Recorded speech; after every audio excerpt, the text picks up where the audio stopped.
all the way from Phoenix, Arizona, the one, the only Qiayz in the building.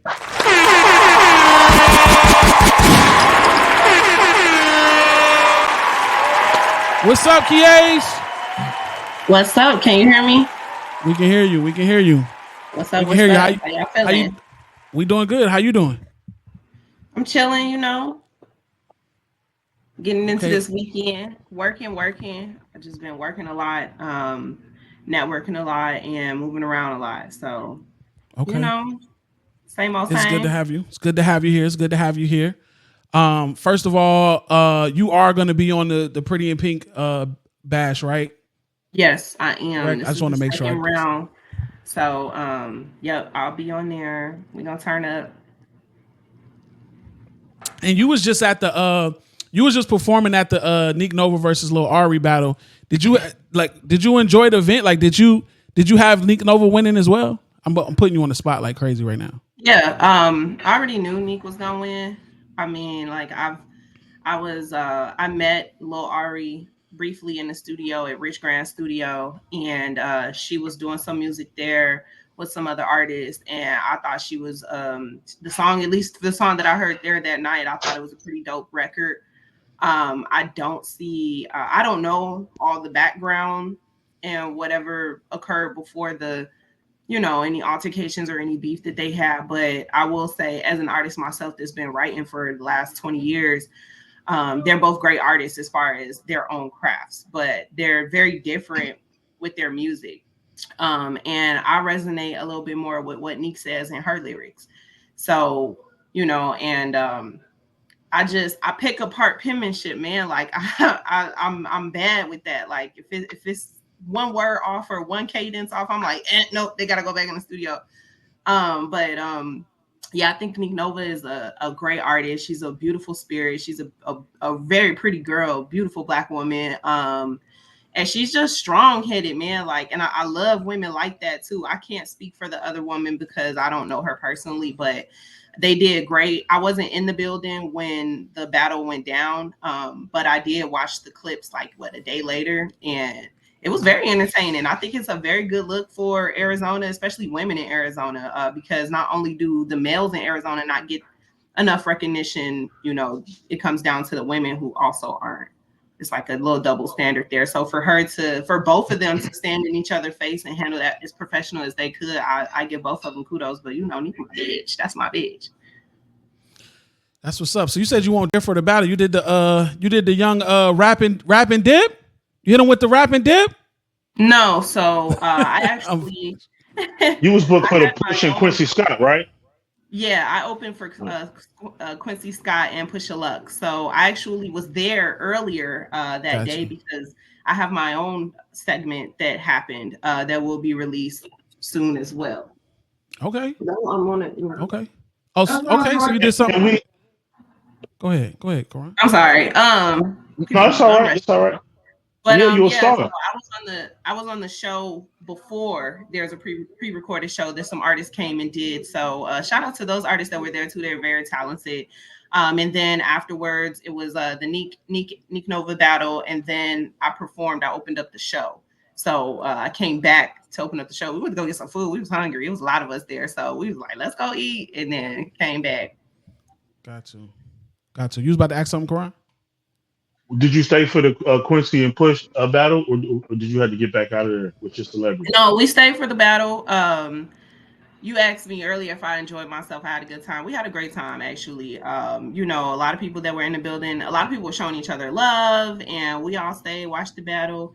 I'm not really into battle rap. I used to. I like the bars, don't get me wrong, but I'm not a huge fan, a huge follower. Like I used to, because I had an ex that was into battle rap, and he took me to a battle rap show, and it was dope. I like the culture, but it just, for me, I don't like conflict. I'm not the type of person that like really deal with drama, conflict. You don't never see me in a mix when it comes to that. So like when niggas be about to square up and all, like, I don't got time for that. So I'm usually somewhere else. But I do love, music. I do love wordplay and things like that. So you catch me at a rap battle here and there. I will be there August 10th though, for sure. Okay, that was my next question. What's that? The big event? Yeah, the tournament. Okay. Yeah. But we knew with those two, it wasn't going to be a fist fight. I was surprised. I was surprised at the cities. I was surprised so many people thought Quincy had a chance. And it's not because Quincy can't rap, because he can rap. But like me and my brothers, being a battle rapper and battle rapping is different. Yeah. Push a luck is a battle into You cut something. out. If they was doing diss records back and forth, I cut out. You good? You good? You good? You good now? Oh, if they was doing diss records back and forth, Quincy would have a better chance. But in person, face to face battle with the size different, because Pusha Luck is going to play on all of that because this is what he does. So I was interested to see how people felt afterwards because everybody was gassing it, and then it happened like I predicted it was going to happen, and it's been Okay, quiet well, for that.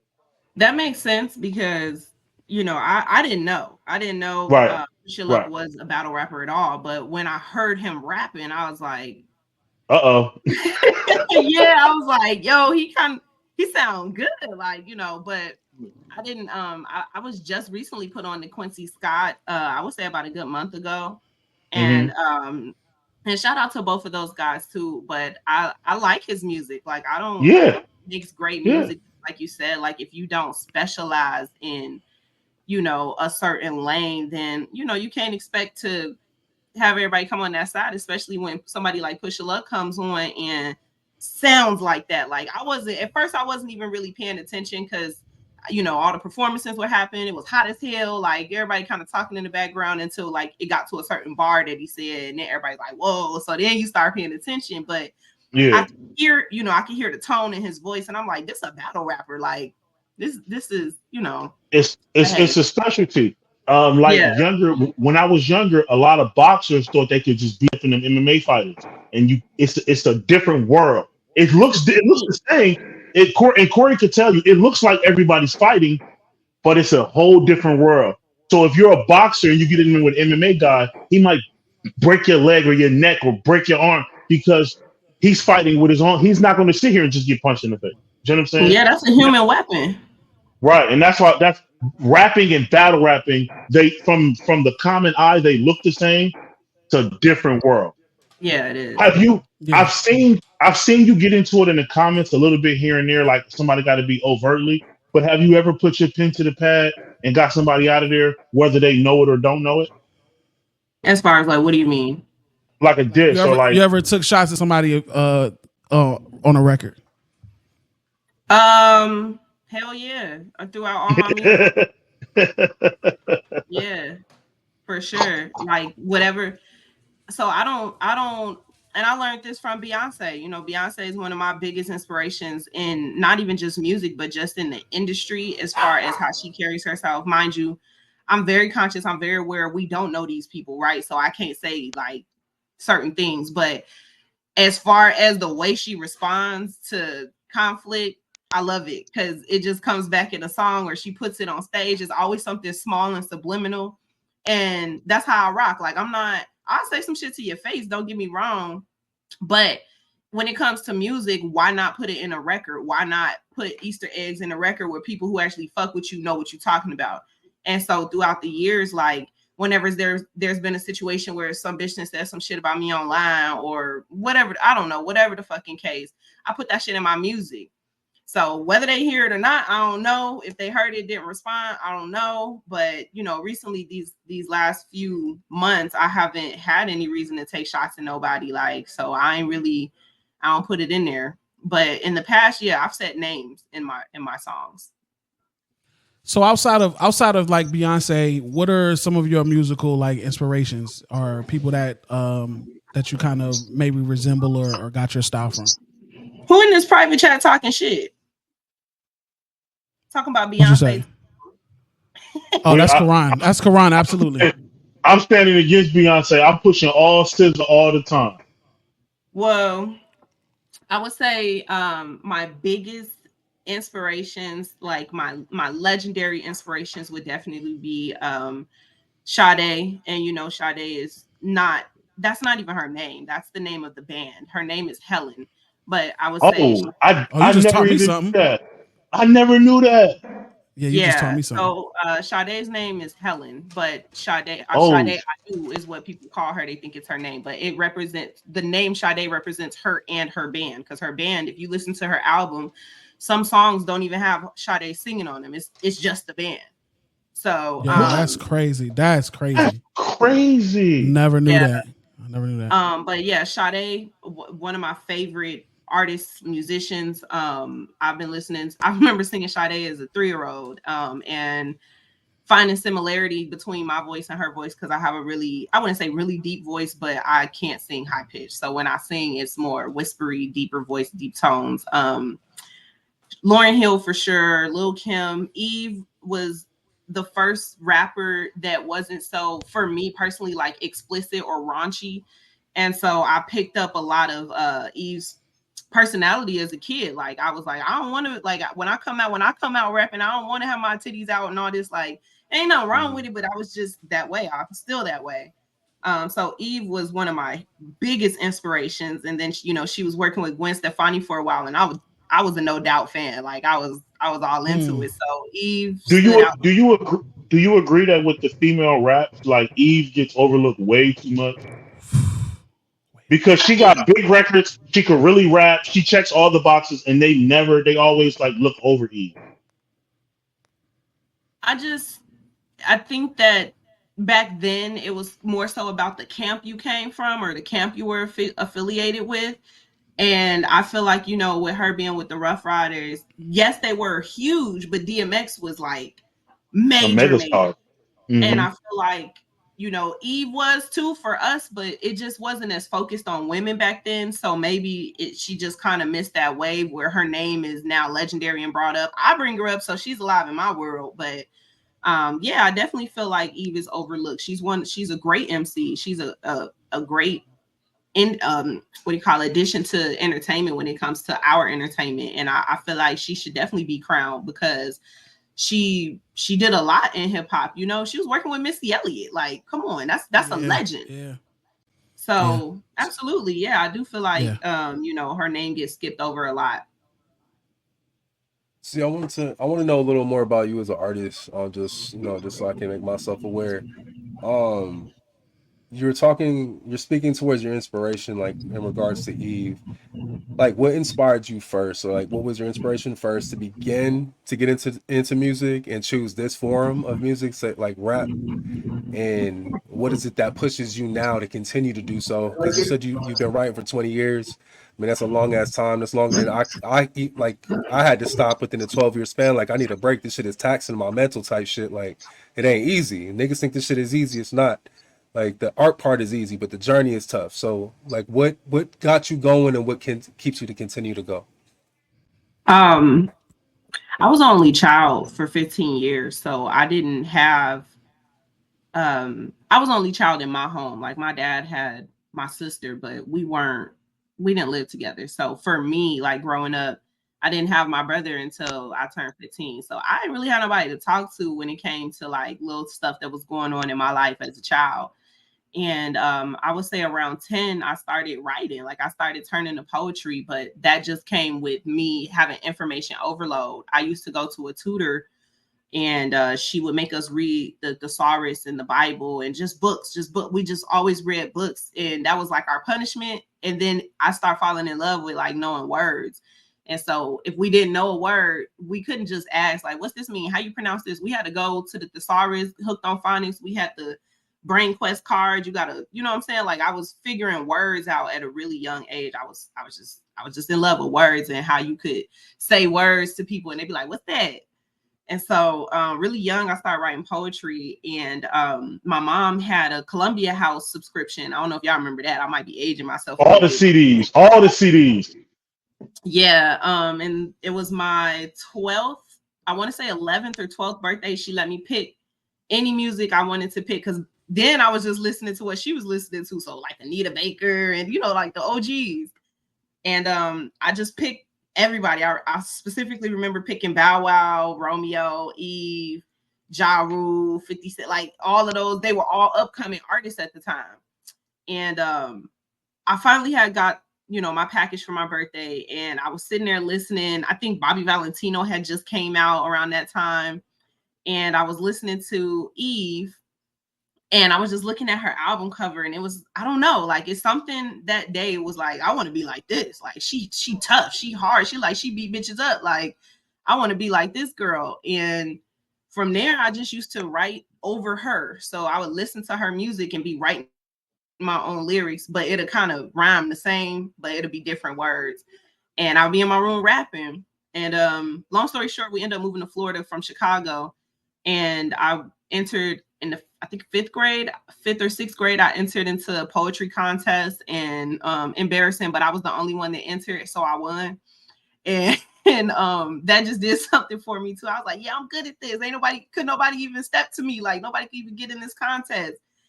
And from there, we moved from Florida to Arizona. I think I was 14, and I was still writing poetry. I wasn't writing music as much. And I ended up freestyling at the lunch table with some of my friends, and they was like, you can rap. Like, and I was like, yeah, I can. Like, I could actually rap. So I started writing raps or poems for my friends' boyfriends. So like on Valentine's, you remember how I used to pass notes in school and everybody had like a poem and a flower and a bird, like your drawings and stuff. So I would professionally like do calligraphy and write these lyrics out that they would tell me to write, put it in my own form, and I would sell them notes, and they would, people would have them in their binders, and she's a Mexican homegirl. She used to draw all the little Mexican cartoons on it and stuff like that. So yeah, it became a hustle first. So y'all created memes. That's fire. Yeah, that's fire. Yeah.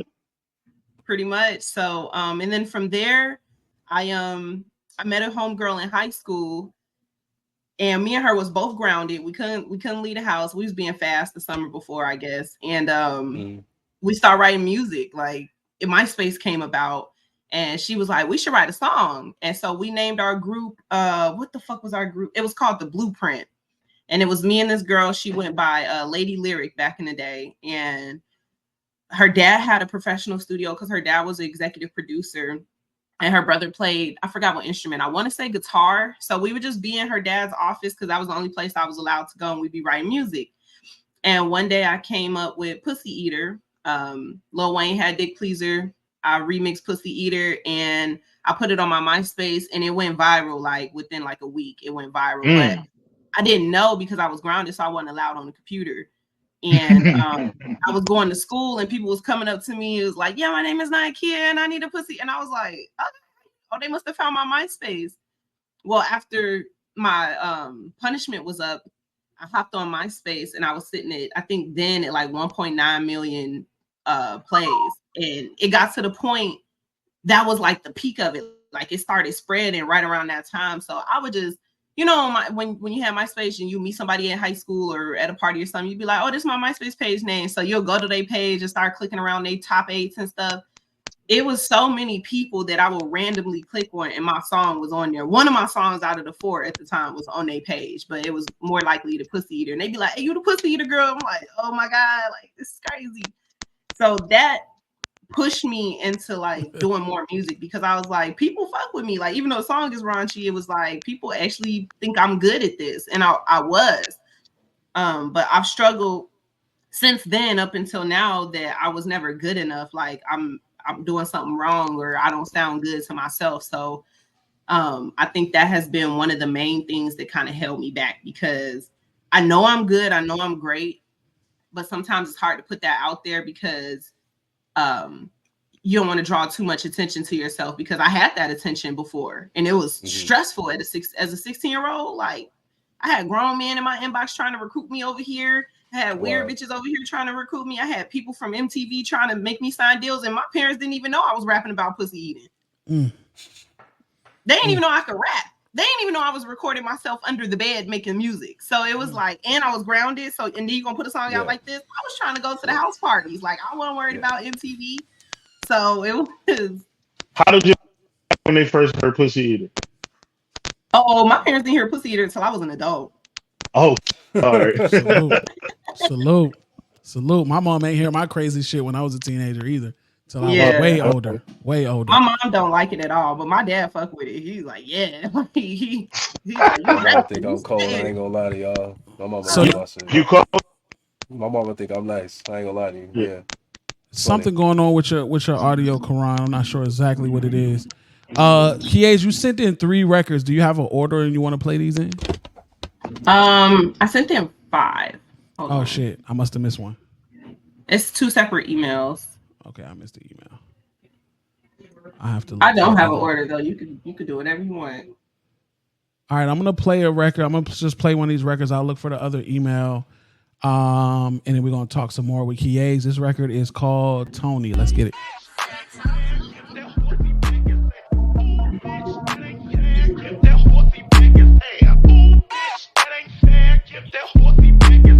Oh, bitch, that ain't fair. Give that horsey back his I don't do Uber, he send me a limo. When he be fucking you, he don't use pillows. Bitch, you a loser and I just call Uno. Girl, you ain't moving, ho, you need a U-Haul. My edges lag, call me Miss Luau.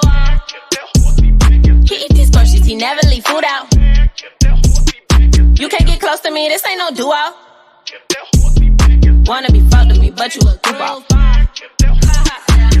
Bitch, I get commas. I don't get paid to put up with drama. Show me the dollars. Fuck out my face if you ain't about it. Stay at the bottom. Minimum wage or whatever you call it. That ain't my problem. Innocent face, but I catch your body. Hair weave longer than a pony. Body toned up, call me Tony. I was just playing, I don't want him. Cause money make me horny. He better give me everything I wanna, I don't wanna. He better drop them bitches or I'ma drop them for him. He better lift my feet up when he bout to go under. Pleasure me like pleasure P and I'ma give you water. Dripping, fluid, talking about a bag, then bitch I'm fluid. Put a hoe on game, she don't abuse it. Bitches be so lame, they foolish, useless, and that ain't my lane. Hair weave longer than a pony. Body toned up, call me Tony. I was just playing, I don't want him. Cause money make me horny. Hair weave longer than a pony. Body toned up, call me Tony. I was just playing, I don't want him. Cause money make me horny.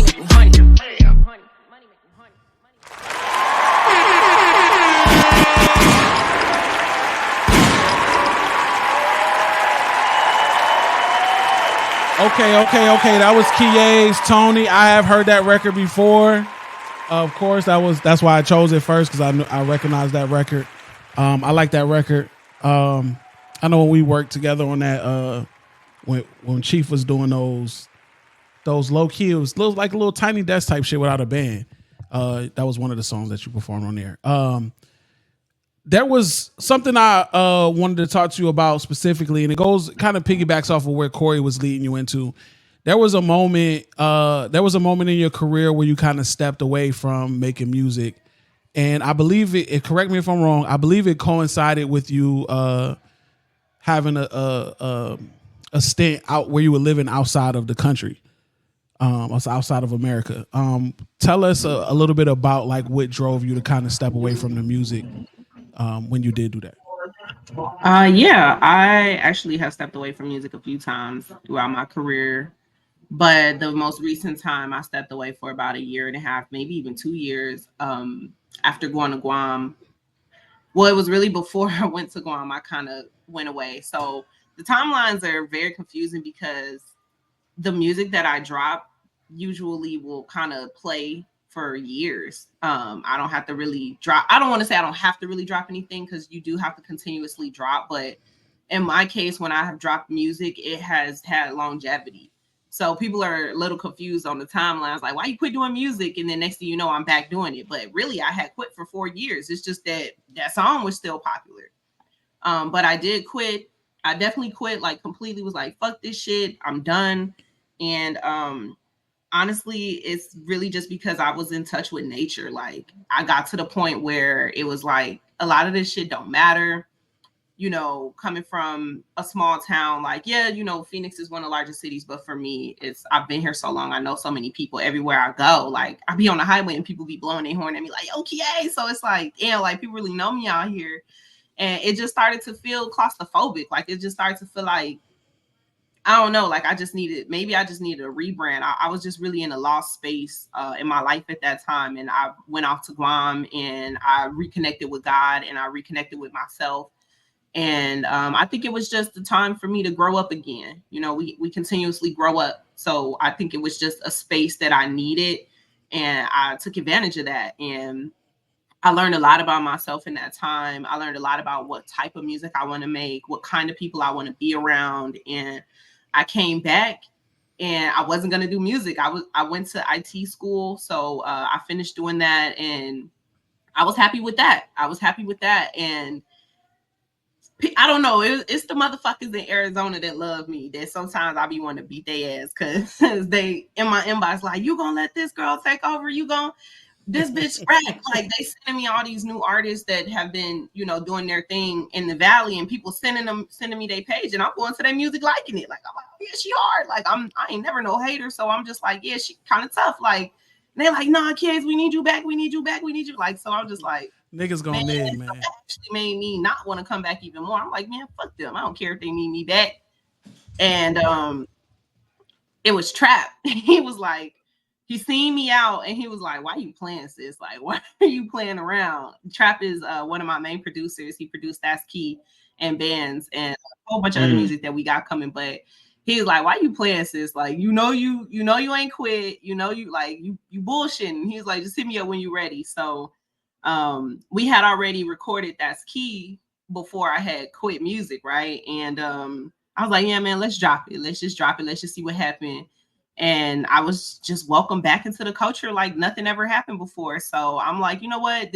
I can be the IT professional. I could be the big sister. I could be the traveler to Guam or wherever the fuck. I could be all these things. And I think that time really just gave me the time to separate the things that I love doing, the things that I need to do, and the things that I want to do.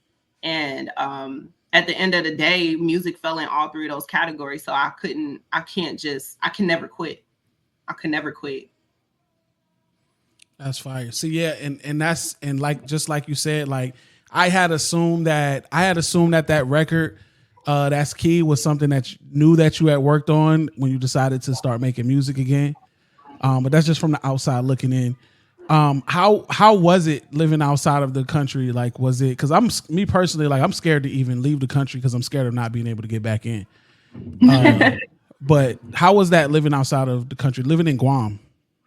It was beautiful. I learned so much about myself. Like, it's just unexplainable. You can't be scared. I was so scared, like leaving just out the country. I've been out the country multiple times, but this was different. This is like crossing over date lines and fucking equators and shit. So I'm like, oh my God, I'm gonna get lost in the Bermuda Triangle. We wasn't even going that direction. But yeah, like it was definitely a fear that I had to overcome.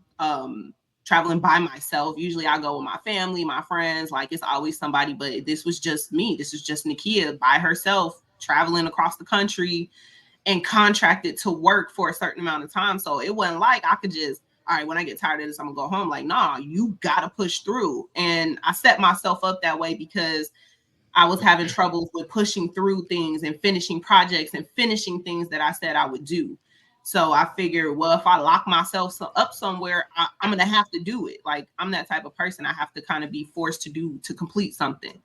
So I forced myself and I loved it. I loved it. Every day I woke up, I look out to the beach. I go to the beach. I was black as hell out there. Like, it was fun. Eating fruits, like phone dead all the time. Phone dead and overheated. We were a day ahead of the United States. So while people was waking up on Thursday going to work, we was outside Friday night already turned up. So it was an experience for sure. I would never go back to live there, but yeah, man, like you can't place fear on your spirit in anything that comes to mind, because there's a reason that's coming to mind. It could be something that could save you. It could be something that could help you. It could be someone that you may need to go out there and help and rescue. Like, you just never know. So you have to tell yourself, like, okay, even though I'm being a bitch about this, and this is what I say to myself, like, even though I'm being a pussy right now, like, don't mean that I will. Like, I gotta get out of that fear. So yeah, man, like taking that first step to move out the country and live somewhere else and never really have contact with your family unless you happen to be up at 6 a.m. in the morning. Like, it was tough. It was definitely tough, but it made me so much stronger, and it made me so much more. I'm already a daredevil, but it made me like, yeah, fuck it, let's go to Japan this morning. I don't even care no more. Let's just go. So I loved it. I loved every ounce of it, and I was making a lot of money out there, so it was worth it. Okay. Why Guam? I had a homegirl that was going to Guam, and she was like, come with me. And I had just got out of a real fucked up relationship, and that I felt like that was holding me back in my life, like in music and in my journey as a woman. Like, it was just not for me. And I felt trapped. Like, I felt claustrophobic.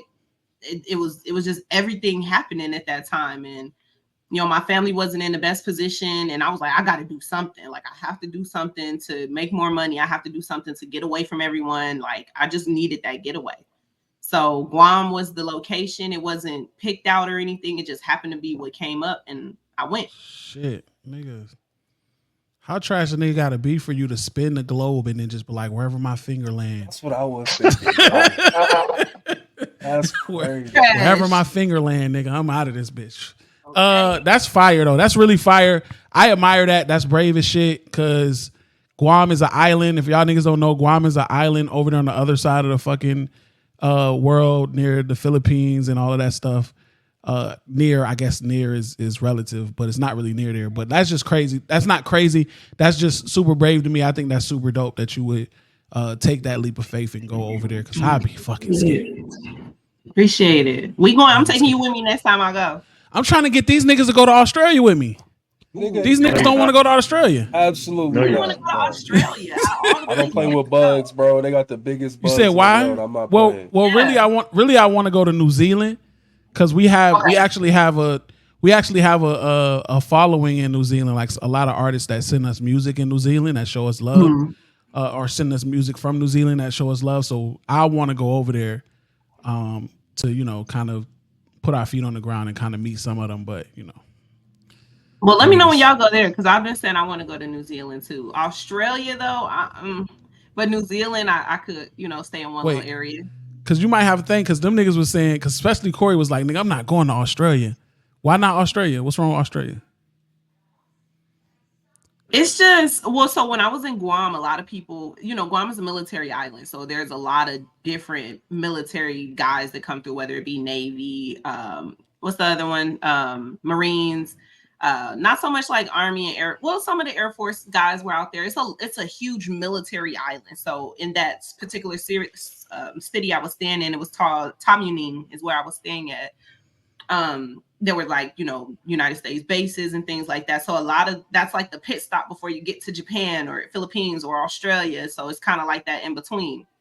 And it was a lot of people from Australia that I was meeting, and they're wonderful people. It's just that they didn't even like Australia. They're like, yeah, I'm moving to Japan. Like, I don't know what the politics are in Australia, but I just heard from the people that were coming from Australia, it's like, you don't want to go there for real. But they did recommend New Zealand.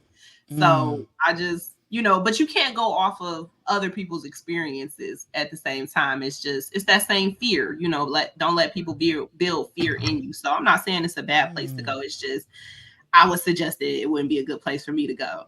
No, Corey might be right. Corey, I feel like Corey had a feeling that, like, we wouldn't be that welcomed in New Zealand, or not New Zealand, but Australia. No, in Australia. No, my nephew just met a girl literally met a girl online from Australia. He went out there, and then the family treated him well. She came out here. They treated her well. Like, we treated her well. And now he's moving out there, which is fucking crazy to me. But they don't like niggas out there. But it's like everywhere in the world where there's a majority of whites that don't really fuck with niggas. You got your sections, but Australia is the country that has Aboriginal Africans. And they treat them like shit too.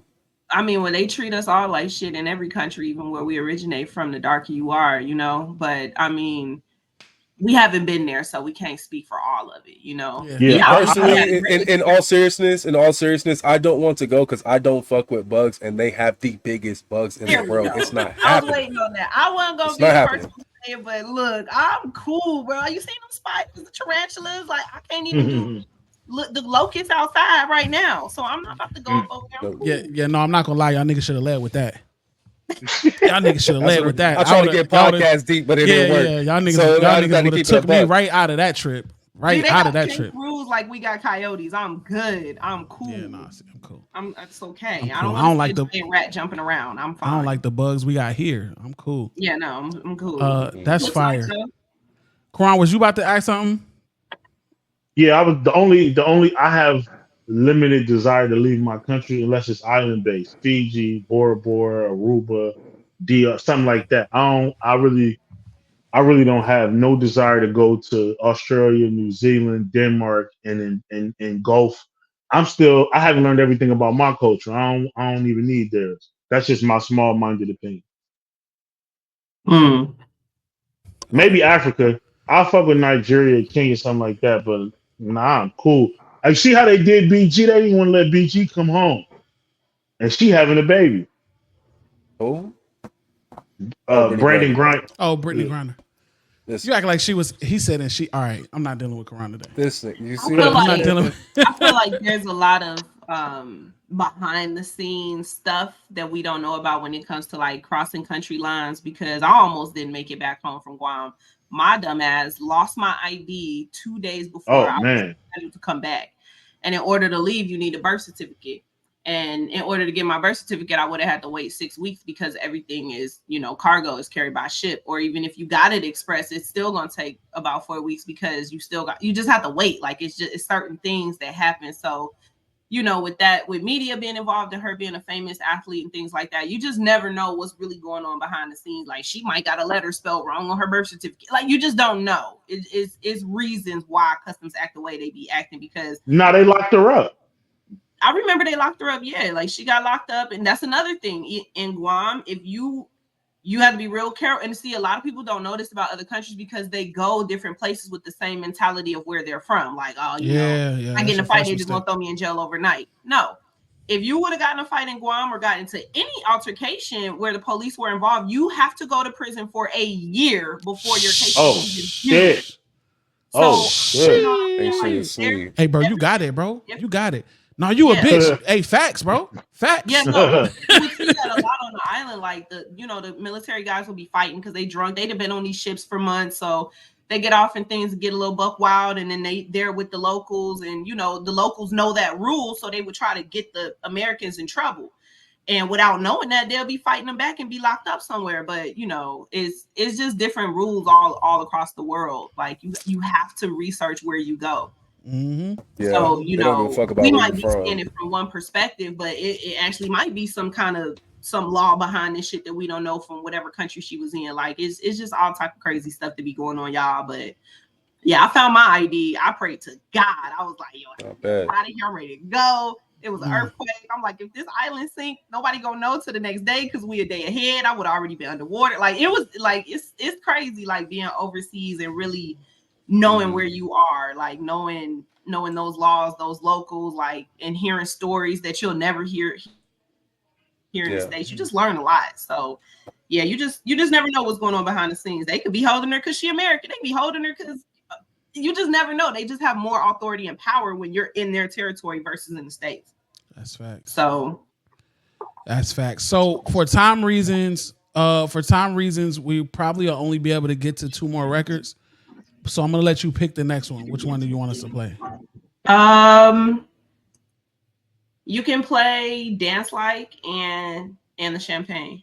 Okay, cool, perfect. All right, so this next record is called Dance Like, and this is unreleased. This is released. Oh, it's a release. Okay. This is from Qiayz. This is called Dance Like. Let's get it.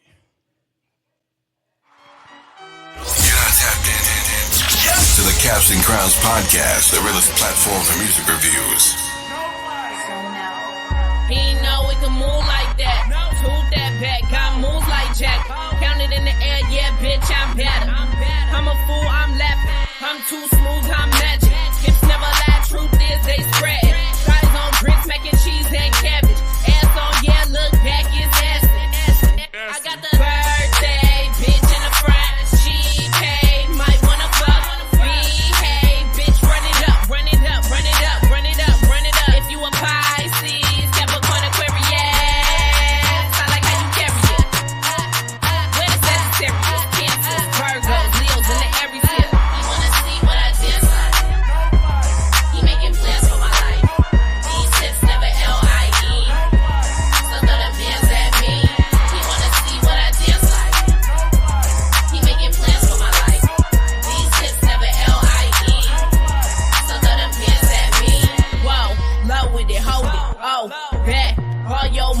a pro.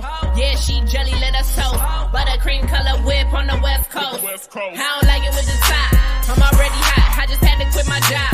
Till I pop a lot. I should be up on the yacht.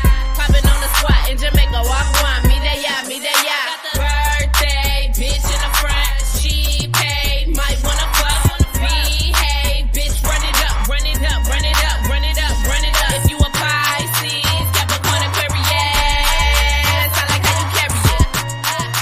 Where the Sagittarius, Cancer, Virgos, Leos, and the Aries here. You wanna see what I dance like? You making plans for my life. These tips never L-I-E. So throw them hands at me. You wanna see what I dance like? You making plans for my life. These tips never L-I-E. So throw them hands at me.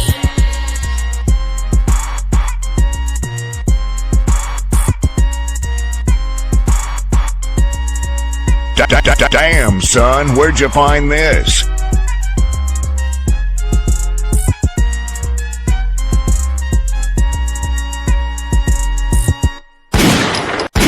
Damn, son, where'd you find this?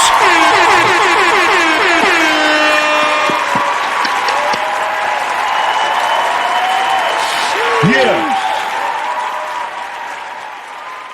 I'm not gonna lie, I ain't heard that one. I ain't heard that one. Let me go to my music real quick. She probably got whole albums in the tuck that she just won't give us. Right? Oh, you You muted. muted. Mute yourself. You muted. Yeah.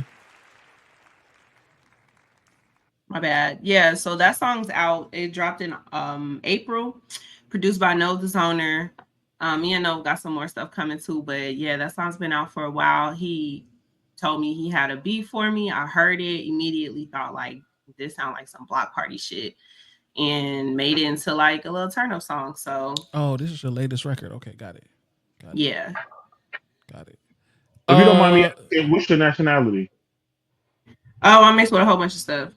Oh, And My mother Pussy, is and Pussy Eater my is mother on. is Cuban. My dad is Black and Filipino.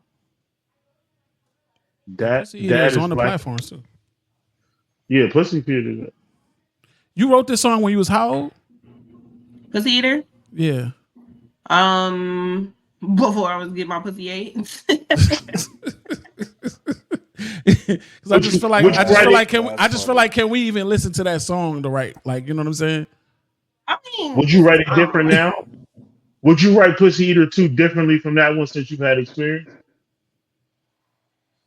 no. Oh, you hit the home run on the first one. It might maybe it would have been a little different, but really like back then I didn't really even know what I was talking about. I think I was most likely probably just going off of ideas from porn sites.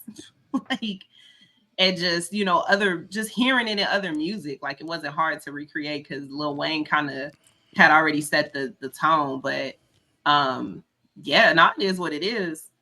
It's out there. I wouldn't change a thing. Yeah. No, because I see you re-released it and put it on the major platforms. So you definitely put it out. And I like that. Me as a person and as an artist, like I buried a lot of my old music because I'd like completely changed like my content, like the lyrical content of what I'm talking about in my music. So I just buried like the old shit. But at the end of the day, if it was already out there, that's also because I wasn't really popular yet. But if that shit was just like resurfaced or stuff like that, it's nothing I would be ashamed of because it's just proof of where you've grown from for sure. Yeah. Yeah. Shout out to Saray. He definitely was there back in the house party days. And yeah, but I wouldn't change a thing. I actually put out more old music than I do new music. You know, no one knows. No one ever knows. A lot of my music that I write, it's the verses that I use for those songs aren't even the original verses that I've used. You know, they're just pieces of maybe 8 bars that I wrote randomly this day and these 4 bars on this day. And I formulate a song. So yeah, like it's a lot of this stuff is old. It's very rare that I have written new lyrics unless you bump it to me in the studio and like, hey kids, hop on this song, then I'm gonna write right there. But other than that, like I have over 400 or 500 notes in my phone alone. I got like 700 notebooks. Like I could just pull from these files and create a song. Nice. Do you Nice. do you when you do your features? Would you rather us be in person, or do you like somebody to send it and let you do your thing and you send it That's back? a great What's your question. preference? What's your My preference? Great question. preference is in person. I'm an in-person person. And I need to feel you. I need to see you. I need to feel the tone of your voice, your energy, and I usually make better records in person on the spot.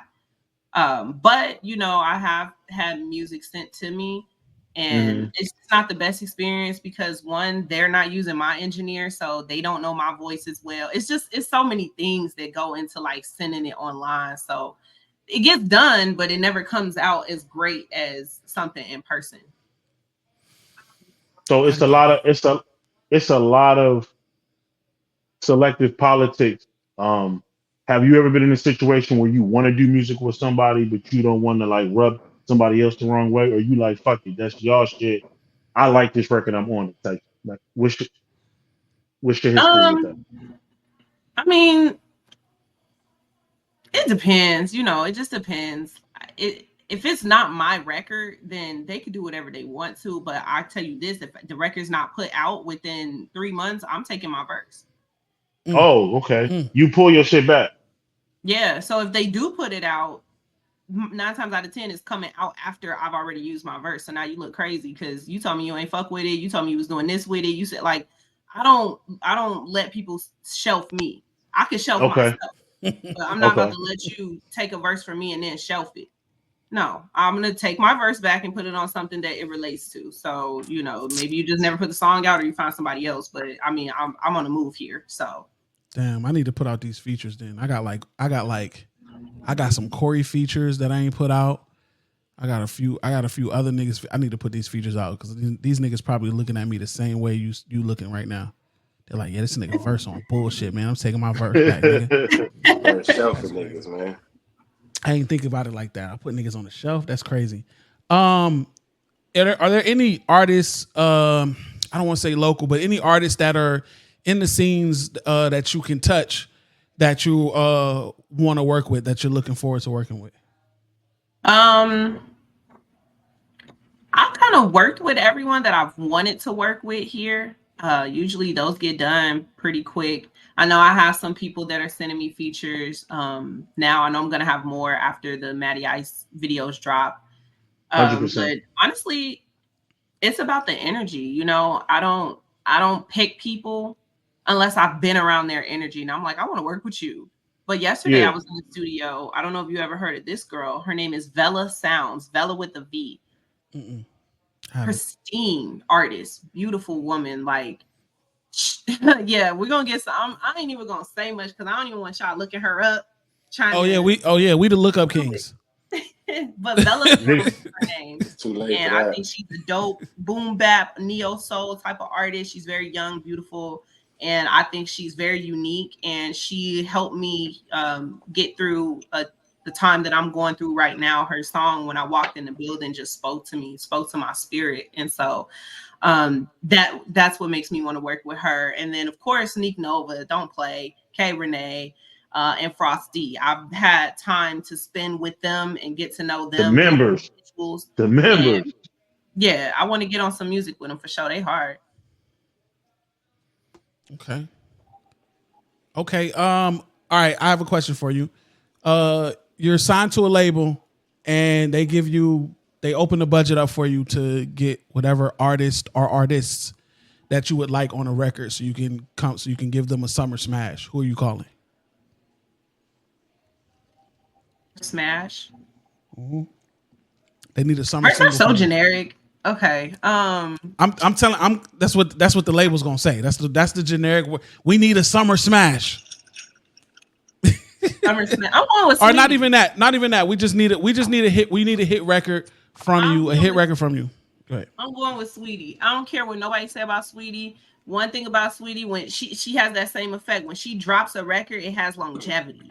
So people nowadays, they want instant gratification. Like, oh, your album only sold 11,000 the first week. She's one of those artists that it grows over time. And I think that says a lot about her in general, because that means she working in the background. She ain't just dropping shit and promoting it and doing all this crazy antics around her record. She's pushing it from behind the scenes. And I want to work with people that are behind the scenes cool, not just puppets on screen. Like, you're not about to embarrass me. So I would pick Sweetie because rich nigga, that's my type. Like, that shit's still getting played. It's still getting played. And it's gonna come back every summer.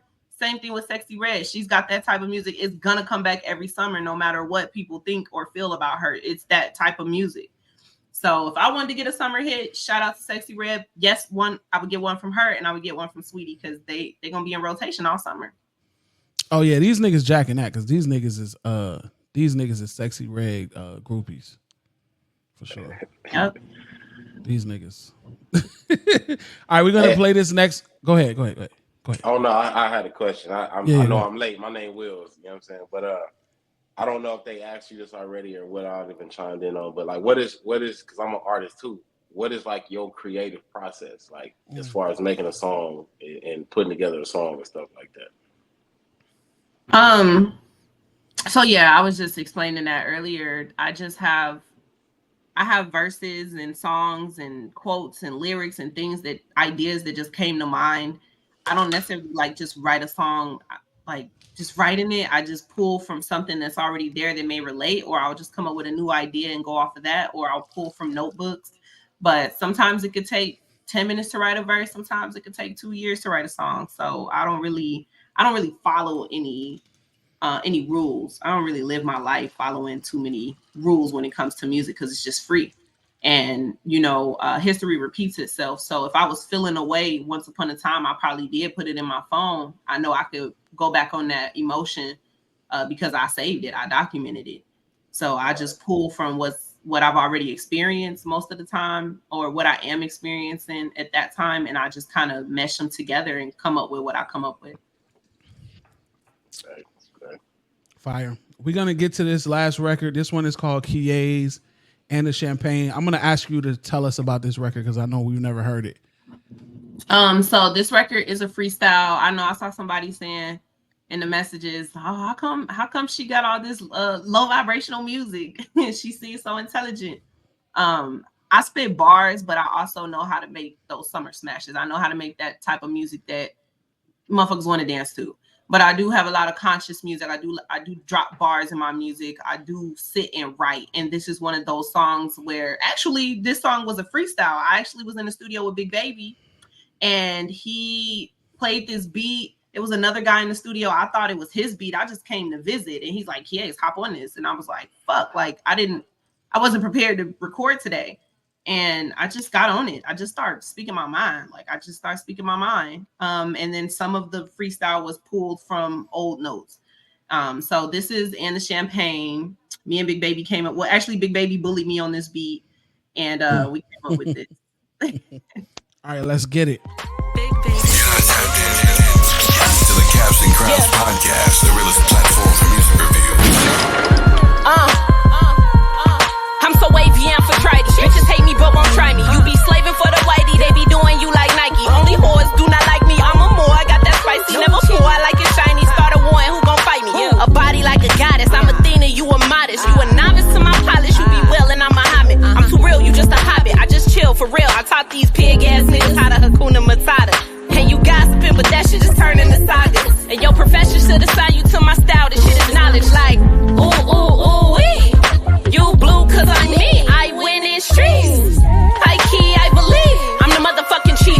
Tell your village rest in peace. Niggas wishing they could reach, but you niggas never preach. Drake could probably be so proud of me. Honestly, I cannot be humble cause that shit is not a part of me. And fumbling, that shit just ain't in my genealogy. I'm still the prophecy for the newest prodigies. And I ain't been rapping because I'm playing Monopoly. And if I want it, I just do this shit unconsciously. But see, I gotta be too careful about who follow me. Cause I don't like giving out no free apologies. So pardon me, but I tend not to give a fuck. So don't bother me, I'm in here fucking this shit up. I'm running it up, so tell these little bitches cut. Scene over, green money, please show us. Cause bitch, I just been seeing tunnels. We coming, he running, no fumbles. With the gang, yeah. Bring the money, and the champagne. With the gang, yeah. Bring the money, and the champagne.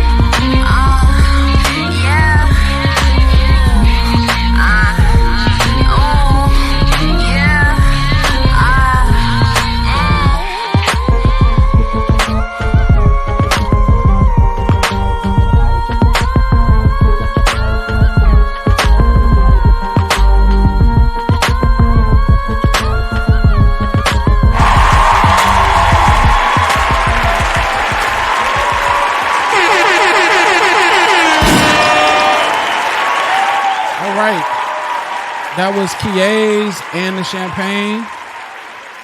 I liked it. I enjoyed that.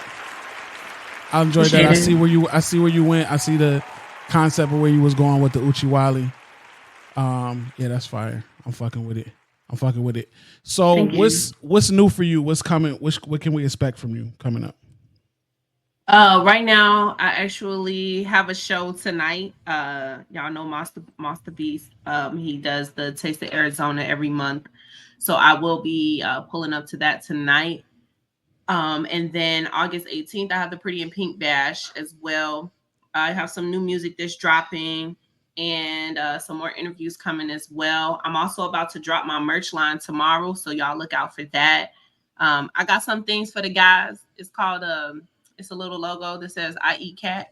So make sure y'all cop that because I know we got some cat eaters on this stream right now. I definitely need one of them motherfuckers. We copy. Yeah, I'm gonna have I got t-shirts, mugs, coffee mugs. I got underwear for guys. I'm just coming with it, man. Like I'm really pushing it out this time around because I realized how many people love me. So I want to show that love back and just let everyone have a piece of me too. So I got some things coming. Some other things I'm not gonna speak on just yet, but it's gonna be some visuals coming as well. Nice. All right, so tell everybody where they can find you, and so that they can tap in with your music and tap in with your clothing as well. Yes, you can follow me anywhere, y'all. My name is Qiayz, spelled Qiayz. You can find me on Instagram, TikTok, YouTube. Just typing that in, Qiayz. I'm the only one, so I'm gonna be the only one that come up. Again, that's Qiayz on everything. And anything that you want to tell the viewers or anybody watching before you go? Any final words? Yeah, love yourselves and love those around you. That's all I got. Sweet to the point. All right, we appreciate you, Qiayz. Thank you for coming through. And we're going to be tapped in for you. Remember, this is always a home for you. If you need to come to our platform to talk about anything that you're releasing or whatever you want to talk about, we always here. Just go ahead and tap in with us. And this platform is your platform. Yes, thank you. Thank you for having me. Shout out to Caps and Crowns. Y'all been doing y'all thing. I tap in every once in a blue moon when I can. I love seeing y'all on here, Black men doing great things for the culture around. So I'm always here to support as well. And thank you for having me. Y'all have a good weekend. I better see some of y'all tonight. Let me know if you need the location. Yeah, I wish I could be there. I'm out of town, but I got you. When I get back, I'm gonna check your show, Pretty in Pink too. I'm there. I'm gonna be front row. All right, for sure. I'll see you then. All right, salute to Qiayz, man.